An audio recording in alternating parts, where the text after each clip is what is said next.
At 79, I sat quietly at my own birthday dinner, pretending I couldn't even afford the meal in front of me. My son avoided my eyes. My daughter-in-law smiled too sweetly. And then, right there between the main course and dessert, they made me an offer that revealed exactly who they really were. They thought I was weak. They thought I was desperate. But what they didn't know was that I had been preparing for this moment for years. And by the end of that dinner, everything they believed about me shattered. My name is Margaret Ellis. I'm 79 years old. And if there's one thing I've learned in life, it's this. People don't show you who they are when you're strong. They show you who they are when they think you're powerless. I wasn't always this cautious. I spent 42 years as a school secretary in a small town in Ohio. Nothing glamorous. Just a quiet life, raising my son, Daniel, after my husband passed away when Daniel was only 12. I sacrificed everything for that boy. Late nights, extra shifts, skipping meals sometimes just to make sure he had everything he needed. And I never complained.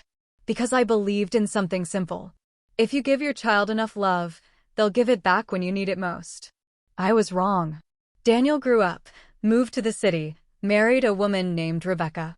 Rebecca was polished, always perfectly dressed, always smiling, always saying the right things. But her eyes? They never matched her words. Still, I kept my thoughts to myself.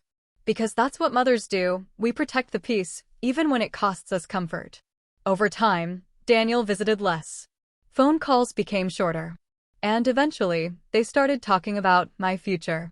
You know the kind of conversations. Mom, have you thought about downsizing? Mom, managing a house alone at your age must be hard. Mom, wouldn't it be easier if we helped you with your finances? At first, it sounded like concern. But concern has warmth. This felt cold. Here's what they didn't know. I wasn't struggling. Not even close. After my husband passed, I made one smart decision. I met with a financial advisor. Quietly. Privately. Over decades, I invested carefully. Lived simply. Saved consistently. No flashy lifestyle. No unnecessary spending. And slowly, silently, I built something they never suspected. By the time I turned 75, I was earning more in monthly income than Daniel made at his corporate job. But I never told him, because I wanted to know something first. Did my son love me? Or just what I could give him? So I let them believe the story they created. The fragile old woman. The limited pension. The burden. I wore the same clothes. Drove the same old car. Talked about budgeting. And I watched. I listened. I waited. Then came my 79th birthday.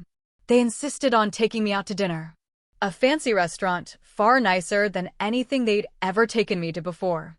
That alone told me something was coming. Rebecca picked the place. Of course she did. Everything was perfect. Too perfect. The table. The lighting. The tone. And then, halfway through dinner, it happened.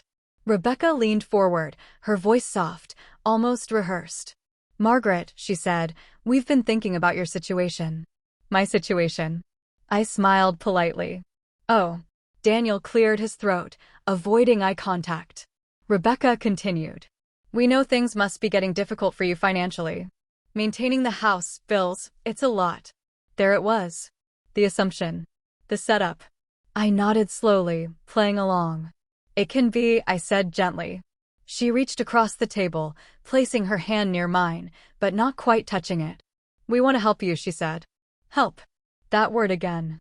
Then she slid a folder across the table. I didn't open it right away. I didn't need to. I already knew.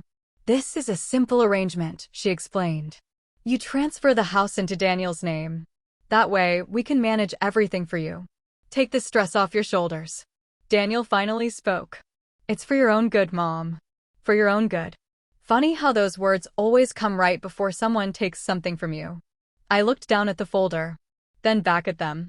And in that moment, everything became clear. This wasn't concern. This wasn't love. This was a transaction. And they thought I was the easiest deal they'd ever make.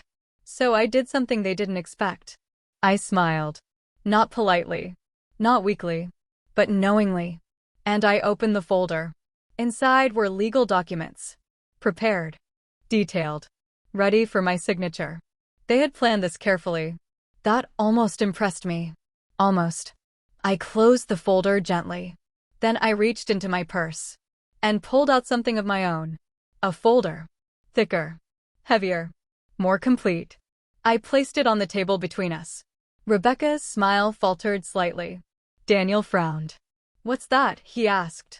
I leaned back in my chair. Calm. Steady. Certain. "This," I said, "is my plan." I opened it. Inside were documents they had never imagined existed. Property records. Trust agreements. Investment summaries. Legal protections. Everything. Rebecca leaned forward, scanning the pages. Her expression changed. Confusion, then disbelief, then something closer to panic. Daniel picked up one of the sheets. His hands actually trembled. "Mom, what is this?" I looked him straight in the eyes. "For the past 20 years, I said quietly, I've been managing my finances very carefully." I paused, letting it sink in. "I'm not struggling, Daniel." Silence. Heavy. Uncomfortable. Real. "I own my house outright," I continued. "It's already placed in a protected trust." I tapped the documents. "And my monthly income," I let that hang for just a second, "is more than enough to take care of me for the rest of my life." Rebecca leaned back slowly, her face pale. Daniel just stared at me, like he was seeing me for the first time.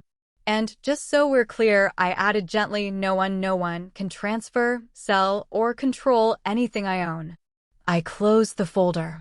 The sound echoed louder than it should have. For a moment, no one spoke. Then Rebecca tried to recover.